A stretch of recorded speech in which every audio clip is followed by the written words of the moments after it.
एक बार जोरदार नारा लगाएंगे, भारत माता की। मंच पर आसीन हम सबके भाई, जिन्होंने 17 महीने संघर्ष किया, तपस्या की जेल में रहकर, भाई मनीष सिसोदिया जी, सम्मानित मंच, ज्यादा नाम नहीं लूंगा क्योंकि समय बहुत कम है, आपको मनीष जी को सुनना है।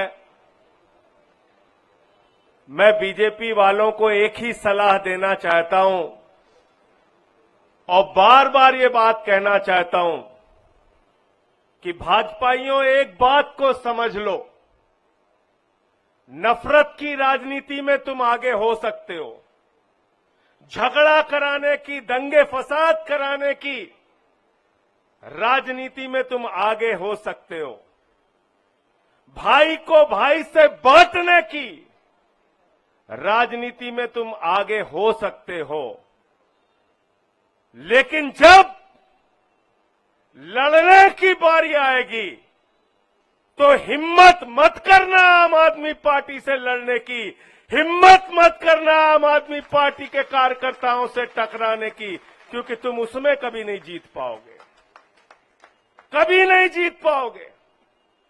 हमारी ट्रेनिंग ही संघर्ष की हुई है और तुम लोगों की ट्रेनिंग अंग्रेजों से माफी मांगने की हुई है, देश से गद्दारी की हुई है। तुम्हारे पुरखों ने देश से गद्दारी करने का काम किया है, अंग्रेजों से माफी मांगने का काम किया है। इसलिए लड़ने के काम में कभी चुनौती मत देना, कभी आम आदमी पार्टी को नहीं झुका सकते, कभी हमारे नेताओं को नहीं झुका सकते। आपने हमारी पार्टी के मुखिया अरविंद केजरीवाल को जेल में रखा, मनीष सिसोदिया दिल्ली के शिक्षा मंत्री, जिन्होंने दिल्ली के लाखों बच्चों के लिए दिन रात काम किया, उनको 17 महीने तक जेल में रखा। मैं देश के प्रधानमंत्री से पूछना चाहता हूं, इन 17 महीनों का हिसाब कौन देगा? मनीष सिसोदिया के परिवार ने जो 17 महीने प्रताड़ना झेली, मानसिक रूप से, शारीरिक रूप से, उसका हिसाब कौन देगा? मनीष सिसोदिया ने खुद जेल में रह के जो यातना झेली, उसका हिसाब कौन देगा? भाजपाई कहते हैं सिर्फ जमानत ही तो मिली है, सिर्फ जमानत ही तो मिली है। मैं दिल्ली के लोगों, आपसे हाथ जोड़ के कहना चाहता हूं, चुनाव का परिणाम जब आए और बीजेपी के लोग चिल्ला के कहें मेरी जमानत जब्त हो गई, मेरी जमानत जब्त हो गई, तो आपको एक ही बात कहना है, सिर्फ जमानत ही तो जब्त हुई है, सिर्फ जमानत ही तो जब्त हुई है, सिर्फ जमानत ही तो जब्त हुई है, सिर्फ जमानत ही तो जब्त हुई है। ये काम आपको करना है, ये काम करना है साथियों। और अगर अरविंद केजरीवाल से प्यार करते हो, मनीष सिसोदिया से प्यार करते हो, सत्येंद्र जैन से प्यार करते हो, इस पार्टी से प्यार करते हो, तो आज ही से जुट जाना और चुनाव के बाद एक एक भाजपाई से मिलके कहना सिर्फ जमानत ही तो जब्त हुई है, सिर्फ जमानत ही तो जब्त हुई है, सिर्फ जमानत ही तो जब्त हुई है। ये काम आपको करना है। मैं ज्यादा लंबी बात आपसे नहीं करूंगा। और ईडी, सीबीआई, इनका खेल आपने 17 महीने तक देखा। ईडी कौन सी संस्था है? कौन सी संस्था है ईडी? ईडी के अफसर इसी दिल्ली के अंदर 5 करोड़ की रिश्वत लेते हुए उनको सीबीआई ने पकड़ा।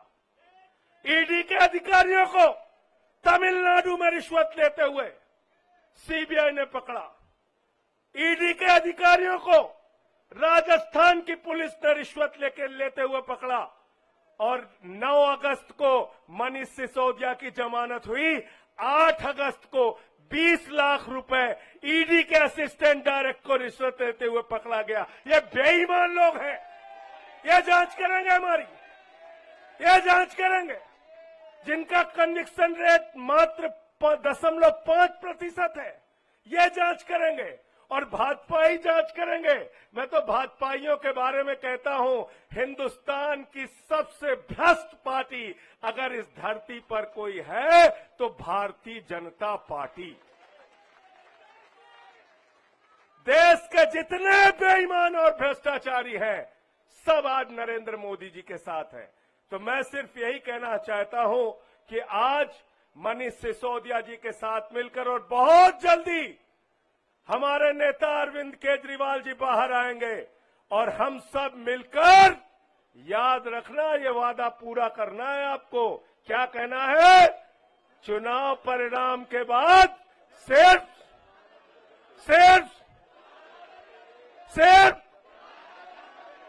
जमानत ही तो जब्त हुई।